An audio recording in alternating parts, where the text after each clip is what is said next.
जितने भी ये साइड काम कर रहे थे सब दब गए बह गए होंगे। ओ भाई चट्टानी गिर रही वहाँ। एनटीपीसी तो गया।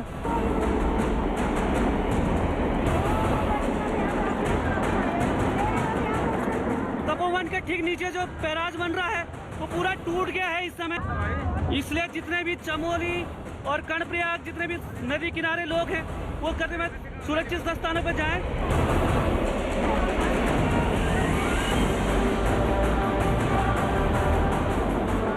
धौली गंगा जो है तबाही मचा रही है। नीचे जहाँ तक नजर पड़ रही है चमोली कर्णप्रयाग श्रीनगर तक सभी दोस्तों से अनुरोध है, सभी मित्रों से अनुरोध है कि बच के रहे। जो भयंकर तरीके से इस समय स्थिति बहुत खराब हो रही है, कृपया ध्यान दें सभी लोग। इस समय जो यहाँ पे है पूरा भयंकर तरह से तबाही मच रही है, इसलिए ये देखिए ये नदी जो है इस धौली गंगा ने यहाँ पे बहुत भयंकर तबाही मचानी शुरू कर दी है। कौन गया?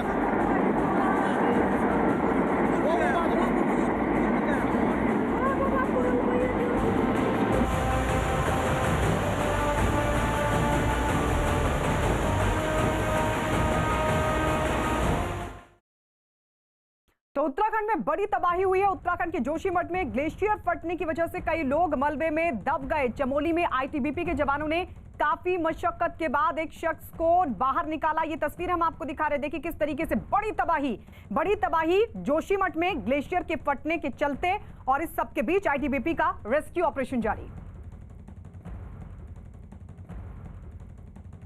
और इस वक्त हमारे साथ हमारे सहयोगी नीरज लाइव जुड़ रहे हैं। नीरज, क्या जानकारी, अब क्या बताया जा रहा है प्रशासन की तरफ से, कहां तक रेस्क्यू ऑपरेशन पहुंचा?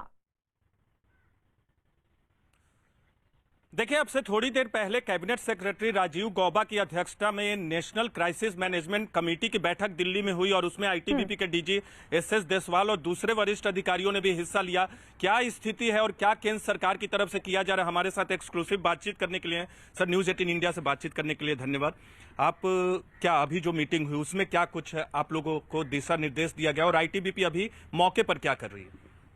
देखिए, ये नेचुरल कैलामिटी थी जो ग्लेशियर ब्रेक डाउन करने की वजह से हाई इंटेंसिटी वाटर ने छोटे छोटे डैम्स पे, एक रैनी पे डैम था और एक तपोवन पे डैम था, उन दोनों पे हाई वॉल्यूम हाई इंटेंसिटी से जो पानी आया है तो उसकी वजह से काफ़ी डैमेज हुआ है। जो फर्स्ट प्रोजेक्ट है, हाइड्रो प्रोजेक्ट है, डैम है, वो कम्प्लीटली वॉश अवे है और दूसरे के ऊपर से भी पानी आउटफ्लो किया है। तो उसमें काफ़ी वर्कर्स काम पे थे, तो उनमें उसके पास ही 2 टनल्स हैं जी, तो दोनों टनल में भी वर्कर्स काफ़ी काम कर रहे थे, तो वो भी फंसे हैं उसमें। तो एक टनल में रिपोर्टेड थे कि भी 16 वर्कर्स हैं, लेकिन उस पर आईटीबीपी की रेस्क्यू टीम थी, उन्होंने उनको अप्रोच किया और 16 में से वो 12 ही मिले वहाँ पे, और 12 के 12 बिल्कुल ठीक हालत में हैं, अभी वो मेडिकल केयर में। और बाकी जो दूसरा टनल, अभी आप लोग की बैठक भी, उस बैठक में क्या कुछ हुआ? दूसरे टनल में कितने लोग हैं? दूसरी टनल में रिपोर्टेड है कि भी 30-35 के लगभग होंगे। वहाँ पे इंडियन आर्मी और अभी हमने जो यहाँ से फर्स्ट टनल से रेस्क्यू टीम्स आईटीबीपी की फ्री हुई हैं उनको भी भेज दिया है, तो सारे के सारे उन वर्कर्स को रेस्क्यू करने में लगे हुए हैं। अभी जो राजीव गौबा जी की अध्यक्षता में बैठक है उसमें क्या कुछ आप लोगों ने मूल्यांकन किया है, स्थिति का आकलन किया है और आने वाले वक्त में क्या कुछ निर्देश दिया गया है? इस पूरी कमेटी की जो बैठक हुई उसका नतीजा क्या निकला? नतीजा यही है कि पूरे के पूरे एफर्ट्स, हर प्रकार की मदद लोकल प्रशासन को दिया गया है, हर प्रकार का इक्विपमेंट है, मैन पावर है, सारी उपलब्ध कराई गई हैं और वो बहुत ही अच्छे तरीके से जितने भी रेस्क्यू ऑपरेशन में ज़रूरतें हैं उनको पूरा करेंगे।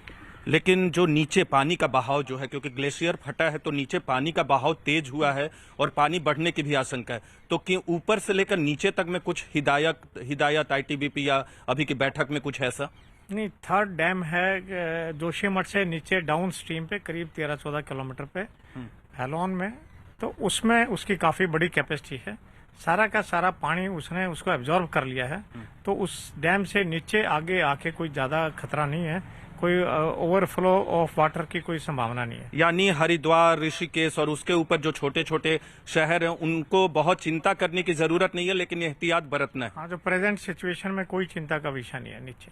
तो आईटीबीपी वहाँ 250 जवान आपने बताया कि वहाँ मौजूद हैं, इसके अलावा आईटीबीपी कैसे काम कर रही है? जो भी जरूरत है वहाँ पे ये रेस्क्यू कंप्लीट कर लिया ऑपरेशन उन्होंने। बाकी भी जितनी भी मदद जरूरत पड़ेगी जिला प्रशासन को हम देंगे। एक अंतिम सवाल करूंगा सर, 100 से 150 लोगों के मरने की आशंका जताई जा रही थी, कोई अंतिम फिगर तो है नहीं, कि आप लोग को कितना लगता है, क्या कोई आकलन किया है इस बारे में अभी तक आप लोगों ने? नहीं, आकलन जो जिला प्रशासन है, स्टेट गवर्नमेंट है और जो डैम्स हैं उनके जो मैनेजमेंट है वो वेरीफाई करेंगे अभी कितने पर्सन्स वहाँ से मिसिंग हैं, या आसपास के गांव का जो सर्वे करेंगे क्या कोई गांव का जमा नागरिक तो नहीं लपेट में आया है, तो उसके बाद ही कुछ बता पाएंगे फिगर। हमसे बातचीत करने के लिए बहुत बहुत धन्यवाद। तो हमारे साथ थे आईटीबीपी के महानिदेशक एसएस देसवाल साहब। इन्होंने बताया कि जमीन पे क्या हो रहा है, लेकिन उत्तराखंड के हरिद्वार, ऋषिकेश और उसके ऊपर जो छोटे शहर है उनको बहुत चिंता करने की जरूरत नहीं, लेकिन एहतियात बरतना होगा सबको। जी बिल्कुल। तो आईटीबीपी के डीजी इस बात की जानकारी देते हुए कहते हुए कि जो फाइनल फिगर है कि कितने मिसिंग हैं और कितने लोग इस पूरी आपदा के बीच अपनी जान गंवा बैठे हैं, उसके लिए थोड़ा इंतजार करना होगा, लेकिन लगातार आईटीबीपी के जवान रेस्क्यू ऑपरेशन चला रहे हैं। आपको बता दें, चमोली में ग्लेशियर टूटने से हुई तबाही पर प्रधानमंत्री नरेंद्र मोदी ने भी दुख जताया। पीएम ने कहा कि दुख की इस घड़ी में पूरा देश उत्तराखंड के साथ खड़ा है। उन्होंने बताया कि वो मुख्यमंत्री, गृह मंत्री अमित शाह और एनडीआरएफ के लगातार संपर्क में हैं और साथ ही उन्होंने राहत और बचाव के काम में हर संभव मदद का भरोसा भी दिया। आज हम मां गंगा के एक छोर पर है, लेकिन जो मां गंगा का उद्गम स्थल है वो राज्य उत्तराखंड इस समय आपदा का सामना कर रहा है। एक ग्लेशियर टूटने की वजह से वहां नदी का जलस्तर बढ़ गया,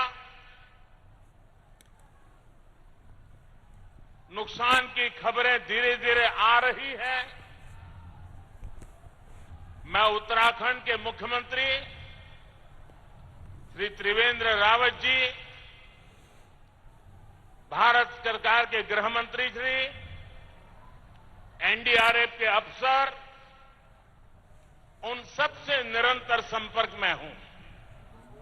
वहां पर राहत और बचाव का कार्य पुरजोश करने का प्रयास चल रहा है। लोगों को सुरक्षित स्थानों पर ले जाया जा रहा है। मेडिकल सुविधाओं में कोई कमी न हो, इस पर जोर दिया जा रहा है। वहां 2-1 दिन पहले ही काफी बर्फबारी भी हुई थी। मौसम काफी ठंडा है। लोगों की परेशानी कम से कम करने के लिए सरकार पूरा प्रयास कर रही है। उत्तराखंड में